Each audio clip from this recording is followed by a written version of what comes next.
Ça marchera jamais, c'est utopiste, c'est vraiment tous des feignasses.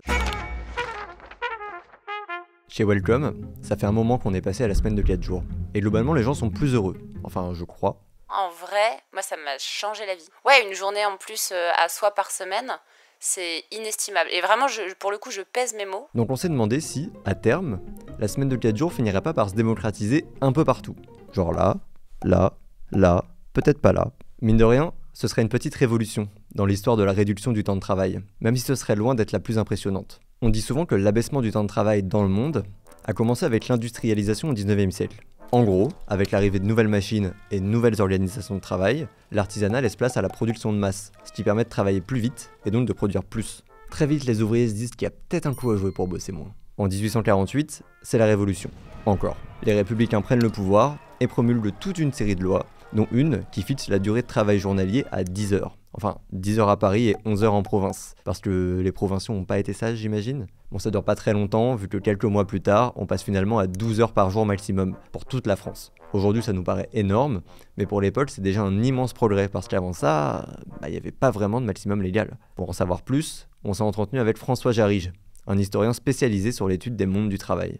Dans la première moitié du 19e siècle, les relations entre l'employeur et l'employé sont considérées comme des contrats privés dans lesquels l'État n'a pas à intervenir. En acceptant cette loi plutôt symbolique en réalité que effective, qui limitait à 12 heures par jour, il s'agissait de montrer que le nouveau gouvernement provisoire républicain accédait aux revendications des ouvriers. Bon, en fait, ce qui s'est passé en 1848, c'est qu'on a fait en sorte que les gens travaillent moins et l'économie française, surprise, ne s'est pas effondrée. Donc à partir de là, tout le monde se rend compte, les travailleurs, les patrons, les politiques, tout le monde se rend compte que diminuer le temps de travail, ça peut être bénéfique à la fois pour les travailleurs, mais aussi pour les entreprises. Bon, après, il suffisait de voir ce que faisaient les autres pays industrialisés au même moment pour comprendre que la France était un peu en retard. Pour vous donner un exemple, en 1906, on promulgue une loi qui accorde un jour de repos hebdomadaire pour 6 jours de travail à tous les salariés de l'industrie et du commerce. Bon, vous l'aurez compris, c'est l'avènement de la semaine de 6 jours. Est-ce que vous pensez qu'à l'époque aussi, il y avait des gens qui disaient « Non, mais 6 jours, ça marchera jamais, c'est utopiste, c'est vraiment tous des feignasses ». Bon, j'ai pas la réponse, mais je sais qu'au moment où c'est mis en place, la France fait partie des tout derniers pays occidentaux à adopter ce modèle. Un peu plus tard, le gouvernement va s'autoriser à regarder du côté des voisins, mais cette fois-ci pour éviter une révolution. On est en 1919, et la France est en pleine reconstruction. Les hommes quittent le front pour retourner dans les usines, mais les femmes, qui les avaient remplacées pendant la guerre, ont plus trop envie d'arrêter de travailler. Pour faire de la place dans les usines, calmer la gronde ouvrière et éviter une insurrection communiste au passage, le gouvernement propose la loi des 8 heures de travail par jour, donc la semaine de 48 heures. J'adore les maths. Mais concrètement, comment il s'est imposé ce nouveau rythme ? Il s'agit aussi de préserver la force de travail dans un contexte où beaucoup de morts ont eu lieu pendant la Première Guerre mondiale. D'ailleurs, pour ça que les capitalistes et les industriels acceptent de limiter aussi la durée du travail, malgré que ça fasse perdre tout l'argument de la perte de compétitivité pour les États qui adopteraient en premier ces régulations reviennent depuis le début du 19e siècle.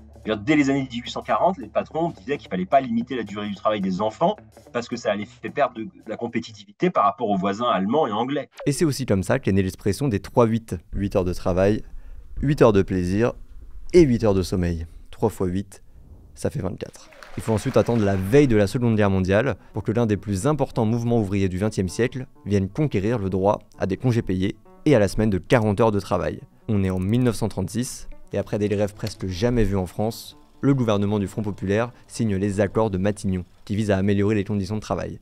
Mais est-ce qu'on les a vraiment améliorées ? On a posé la question à Patrick Frilançon, un deuxième historien spécialisé sur le monde du travail, parce que j'adore l'histoire.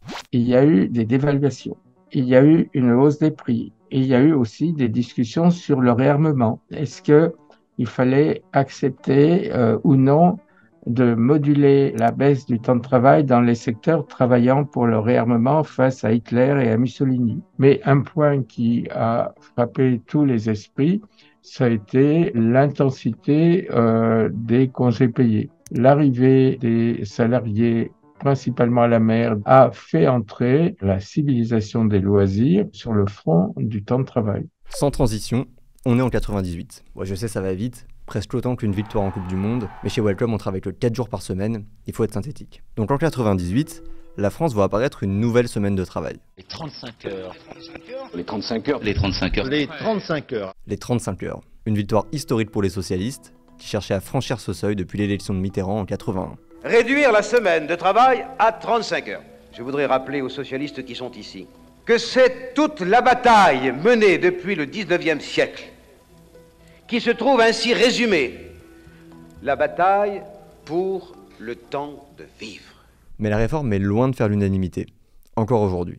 Les 35 heures n'ont pas gardé un impact aussi fort que les 40 heures et les congés payés de 1936. On a une mesure qui a été détricotée. Il y avait une position d'une partie des partis de gauche qui était « il faut la loi, la loi, la loi ». Et d'autres qui disaient « ce qu'il faut, c'est réduire le pouvoir unilatéral de l'employeur ». Et la loi Robien est un pas en avant du côté de la deuxième interprétation. On parle de la loi Robien, mais c'est qui Robien ? Né le 10 avril 1941 à Coquerel, dans la Somme, Gilles de Robien est le fils cadet de l'industriel et maire de Coquerel Jean de Robien. Issu d'une famille de la noblesse bretonne, le petit Gilles... Bon, ça risque d'être un peu long. Bref, il était ministre sous Chirac. Cette fameuse loi Robien, passée à la trappe avec les 35 heures, proposait quand même aux entreprises de réduire le temps de travail pour attirer de nouveaux employés, ce qui a plus ou moins donné naissance à la semaine de 4 jours. Mais du coup, c'est quoi la suite ? Aujourd'hui, seulement 5% des entreprises françaises ont adopté la semaine de 4 jours. Et même si les résultats en termes de baisse du stress au travail, de productivité ou d'équilibre vie pro-vie perso sont plutôt encourageants, on est encore loin d'un mouvement d'ampleur, comme en 1936, ou même de ce qui s'est passé avec la loi Aubry en 1998. Bref, vous l'aurez compris, la semaine de 4 jours est loin de s'être démocratisée. Pourtant, partout où elle est testée, elle laisse un bilan majoritairement positif chez les salariés.